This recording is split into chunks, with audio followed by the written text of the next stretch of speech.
We're back at Spotify Camp Nou with another construction update.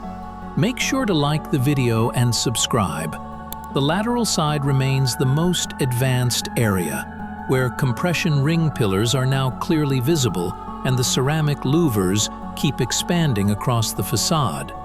Ground-level works on the parking ramp are also progressing.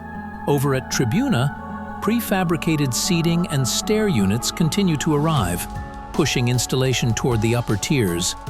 At Goal South, facade supports are in place, elevated platforms remain busy, and interior block walls are starting to appear.